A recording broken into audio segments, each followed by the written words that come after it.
Look at this headline. Indonesia passes law punishing sex outside of marriage with jail for citizens and tourists. Who are they targeting? Indonesia has passed a controversial law punishing sex outside marriage with up to a year in jail for citizens and tourists alike. The amended criminal code includes several revised articles that make sex outside marriage punishable by a year in jail and cohabitation by 6 months. But adultery charges must be based on police reports lodged by their spouse, parents, or children. Also, according to the new code, the promotion of contraception and religious blasphemy are illegal. Additionally, in the code, abortion is a crime, but it adds exceptions for women who have life-threatening conditions and for rape. These laws didn't just come out of space. Passport bros out here messing it up for other countries. Well, here we go again. They're still mad and completely obsessed with passport bros.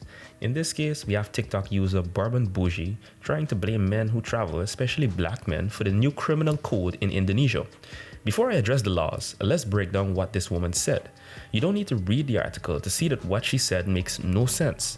First, she read that under the bill, adultery charges must be based on police reports made by spouses, parents, and children, meaning that they clearly plan on policing local sexual behavior first. The laws also ban promotion of contraception, religious blasphemy, and abortion, except in cases where the mother's life is threatened or RAPE.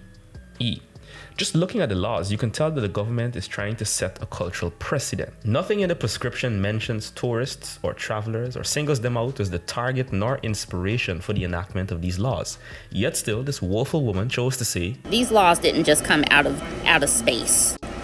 Passport bros out here messing it up for other countries. And there you have it. When in doubt, blame black men. Let's talk about what the law really is intended to do and how the Western media is working to establish a certain narrative. Let's deal with the facts. Indonesia is the world's largest Muslim majority nation. The social and political landscape is seeing a swelling tide of religious conservatism and populism.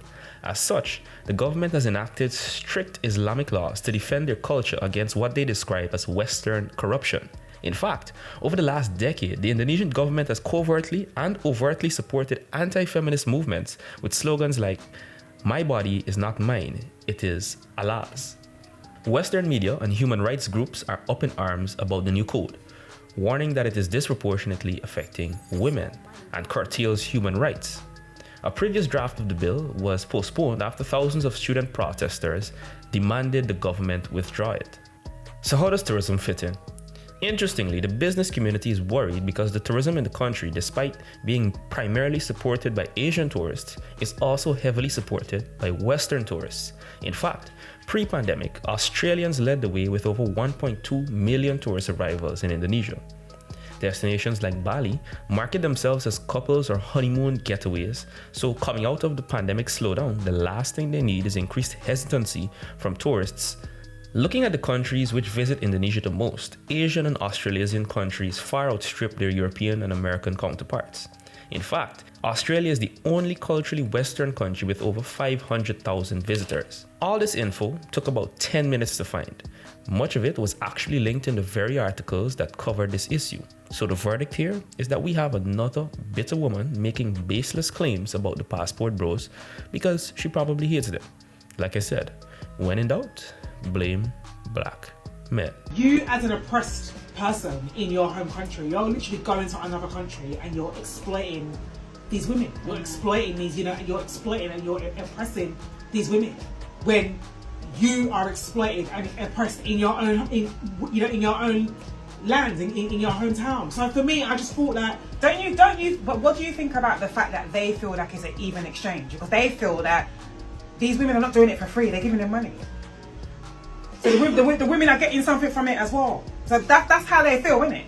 Because let's be honest, most of these guys, they work regular jobs. So whatever money they're giving these women, it wouldn't be enough for them to misbehave like that for an American woman.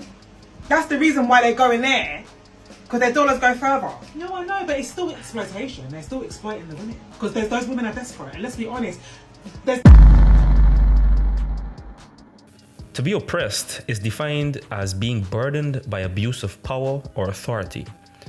while to be exploited is defined as to make use of meanly or unfairly for one's own advantage. Concerning the oppression, if it's as bad as they say it is, then it makes perfect sense as to why these men are leaving. And for the exploitation, well, just looking at the definition of the word, you can tell that this is being used in their case as a bad faith assumption. Once again, without looking deeply into their statements, we can see that these women are making more baseless and foolish claims. Then we have the classic claims about using money to take advantage of these women or participating in transactional engagements. The irony and stupidity in the statement is that many of these destinations are cheap to live in but not cheap to get to. So, ordinary men are not magically teleporting and finding finances to go to these places for sexual escapades. Finally, many of these countries, especially in Asia, are religiously conservative. If these men wanted Western women, they could easily hop on a dating app, IG or Twitter, to choose from the materialistic women openly advertising their willingness to engage in transactional relationships. It's extremely patronizing and vile to dismiss those women in Asia as desperate. But that's the best these women can come up with in the absence of concrete counterpoints. Are there valid counter-arguments? 100%. However, none of them hold water against the personal agency of the men traveling and the women who choose to engage with them. Bad actors will persist on both sides, but their minor prevalence will not stop these bitter women's lies. What do you think about these obsessed women and the lies they peddle? Let me know down in the comments. Be sure to like the video and subscribe to the channel if you want to see more content in the future. This is the Unspecialist, and I'm going to leave you with this. This comment is so spot on.